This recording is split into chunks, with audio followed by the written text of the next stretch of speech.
netizen friend, ketemu lagi dengan gue Denda di konten Kota Komentar Berita. Di video kali ini jadi gue akan membaca-baca berita terkini, terupdate, yaitu isinya berita politik, hukum, dan kriminal dan sebagainya. Jadi sebelum kalian nonton videonya, jangan lupa klik subscribe dan jangan lupa nyalakan lonceng notifikasinya biar kalian gak ketinggalan kalau kita upload video selanjutnya. Oke guys, tanpa lama-lama lagi kita langsung aja ke berita pertama. Ini dilansir dari CNN Indonesia. BIN obat COVID sudah diuji ke 1.308 pasien secapa Angkatan Darat. Jakarta, CNN Indonesia. Deputi 7 Badan Intelijen Negara Wawan Hari Purwanto menyebutkan telah menguji pengembangan obat virus corona alias COVID-19 kepada 1.308 orang pasien COVID-19 di secapa Angkatan Darat. Jawa Barat. Dari hasil penelitian itu, dia mengklaim 85% dinyatakan sembuh.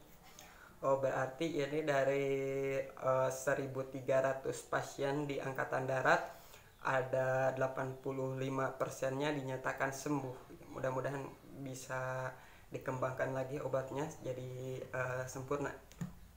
Sudah tes untuk pasien COVID-19 di secapa Angkatan Darat. Dari 1.308, 85%-nya sembuh berdasarkan hasil tes swab negatif, kata Wawan saat dihubungi cnnindonesia.com pada hari Minggu, tanggal 16 Agustus 2020. Wawan mengatakan proses kesembuhan berbeda pada tiap pasien bergantung pada kondisi klinis dan imunitas tubuh. Secara rata-rata pasien yang diuji coba menggunakan obat COVID-19 sembuh dalam waktu 1-3 hari. Sembuhnya ada yang dalam 24 jam, ada yang dalam 48 jam, ada yang dalam 72 jam. Proses sembuhnya antara 1-3 hari, katanya. Pengembangan obat untuk COVID-19 diinisiasi oleh UNAIR, Universitas Airlangga, bekerja sama dengan TNI Angkatan Darat, BIN, serta BPOM. Ada 3 kombinasi obat yang diinisiasi UNAIR.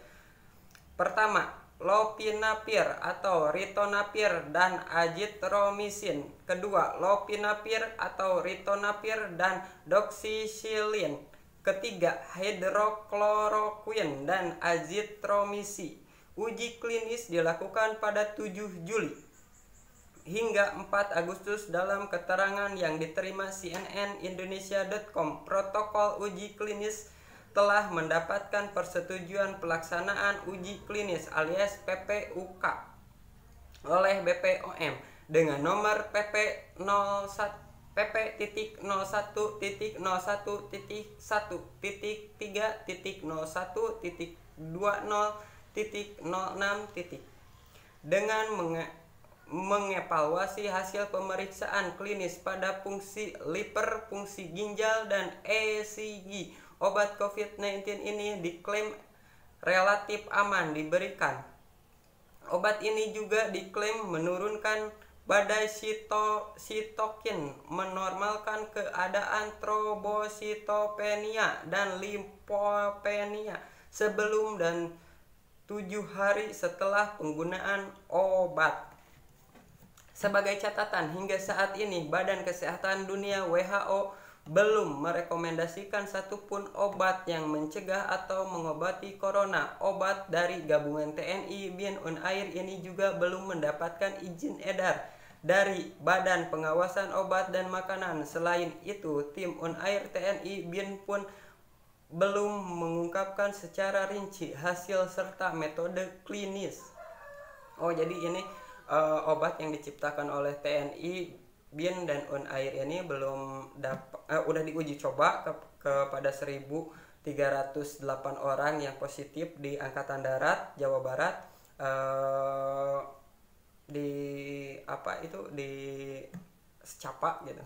Udah diuji coba tetapi belum dapat izin edar dari BPOM ya. Namun Wawan mengklaim obat COVID-19 tersebut sudah final dan saat ini berada di bawah kendali Badan Pengawasan Obat dan Makanan alias BPOM untuk langkah selanjutnya. Obat ini sudah final, sekarang sudah dalam tahap uji klinis di bawah kendali BPOM dan alhamdulillah hasil bagus perangnya. CNNindonesia.com telah menghubungi Kepala BPOM Penny K. Lukito namun belum mendapatkan respon terkait pengembangan obat tersebut. Oh, jadi ini udah di tangan BPOM ya, mungkin mau diuji lagi sama BPOM dan nanti kita tunggu hasilnya gimana. Tapi mudah-mudahan semua perizinannya lancar dan uji cobanya juga, obatnya juga bagus gitu, bisa menyembuhkan yang negatif, yang positif ke jadi negatif gitu, supaya memberantas juga corona ini, supaya berakhirlah pandemi ini. Oke, kita lanjut ke berita kedua. Naskah asli teks proklamasi akan ditampilkan di Istana Merdeka. Oke, ini karena kan sekarang kita mau menuju ke perayaan nasional gitu, kemerdekaan Indonesia 17 Agustusan, dan ini katanya naskah asli teks proklamasi akan ditampilkan di istana. Pasti nanti nih tanggal 17. Oke, kita baca lanjut. Dilansir dari merdeka.com, Sekretariat Presiden dan Arsip Nasional Republik Indonesia atau ANRI melakukan serah terima arsip naskah asli teks proklamasi yang ditulis tangan Bapak Proklamator Insinyur Soekarno ke Sekretariat Presiden. Deputi Bidang Administrasi dan Pengelolaan Istana Sekretariat Presiden Rika Kiswardani mengatakan rencananya naskah tersebut akan ditampilkan di mimbar kehormatan saat upacara berlangsung di halaman Istana Merdeka, Jakarta Pusat pada hari Senin tanggal 17 Agustus 2020. Hari ini kita saksikan bersama satu lagi perjalanan bangsa Indonesia bahwa ANRI yang telah menyimpan, merawat, dan menyelamatkan arsip negara berupa tulisan tangan Bapak Insinyur Soekarno-Hatta mengenai pernyataan proklamasi pada saat ini serah terima kepada kami, Sekretariat Presiden, untuk bersama-sama besok kita tampilkan di mimbar kehormatan, katanya, di gedung O ANRI, Jakarta Selatan, Minggu pada 16 Agustus 2020. Naskah tersebut akan dibawa dari depot penyimpanan arsip Stantis ANRI menuju istana oleh Sekretariat Presiden. Kemudian teks naskah tersebut nantinya akan diserahkan kembali pada ANRI pada tanggal 18 Agustus 2020. Hal tersebut untuk mendapatkan perawatan dan penyimpanan yang baik. Insya Allah tanggal 18 Agustus 2020 akan kami serahkan kembali untuk mendapatkan perawatan terbaik di ANRI. Mudah-mudahan kita bisa jadi saksi dan perlakuan sejarah karena peringatan hari ulang tahun kemerdekaan tahun ini berbeda. Rekan-rekan masyarakat bisa mengikuti secara virtual di istana, televisi, atau secara virtual jelasnya. Diketahui sebelumnya ANRI telah menyimpan naskah asli teks proklamasi tersebut di ruang penyimpanan khusus sejak tahun 1992 silam. Berdasarkan catatan sejarah, naskah tersebut disimpan oleh B.M. Diah, seorang tokoh pers dan pejuang kemerdekaan, untuk kemudian diserahkan kepada Presiden kedua Republik Indonesia, yaitu Soeharto, yang meneruskan kepada Menteri Sekretariat Negara 1988 sampai 1998. Mordiono menyerahkan naskah tersebut kepada ANRI pada tahun 1992 untuk disimpan dan dirawat dengan baik. Sejak saat itu penyimpanan naskah asli teks proklamasi yang ditulis tangan sang proklamator dan Presiden pertama Indonesia, Insinyur Soekarno. Oke, jadi ini teks proklamasi ini yang ditulis oleh presiden pertama kita, yaitu Bapak Soekarno, masih ada ya, masih tersimpan dengan baik, terawat juga, ada di ANRI gitu, dan nanti akan dipertontonkan di mimbar kehormatan di istana. Oke, kita lanjut di berita ketiganya. Maksud saya berita ketiga, diumumkan hari ini begini cara cek penerimaan kartu prakerja gelombang keempat dan insentifnya.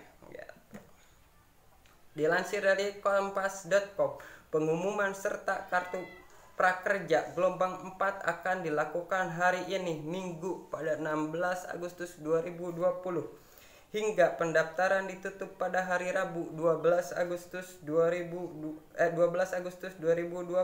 Ada 1,2 juta orang yang telah mendaftarkan pada gelombang keempat. Dari jumlah tersebut hanya 800.000 peserta dipilih untuk menerima kartu prakerja. Untuk mengetahui lolos tidaknya sebagai penerimaan kartu prakerja gelombang 4, pendaftaran dapat melakukan pengecekan melalui dua cara, yaitu melalui notifikasi SMS dan laman kartu prakerja. Untuk pendaftaran gelombang keempat akan menerima notifikasi besok hari Minggu, yaitu hari sekarang 16 Agustus 2020, kata Head of Communication Management pelaksanaan program kartu prakerja Lucius Tuhatu pada hari Sabtu 15 Agustus 2020. Namun ia belum bisa memastikan jam pasti pengumuman melalui SMS yang dikirim. Setelah menerima notifikasi SMS perihal kelolosan kartu prakerja, seperti harus memeriksa dashboard laman kartu prakerja di sini. Ya, di sini ada linknya ya.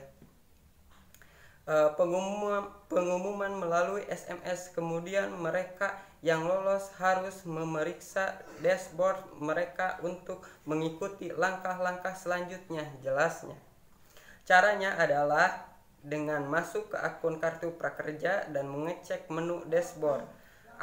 Apabila lolos akan ada keterangan sebagai berikut. Ini adalah informasi bagi kalian yang udah daftar kartu prakerja.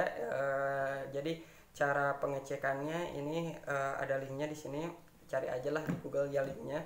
Ada nanti ada di sini, di situ notifikasinya, dan bisa juga melalui SMS memberitahukan Anda diterima atau tidak. Oke lah, sekian dulu berita dari saya, semoga bermanfaat untuk kalian, dan semoga juga berita saya yang disampaikan kepada kalian bisa bermanfaat untuk kalian.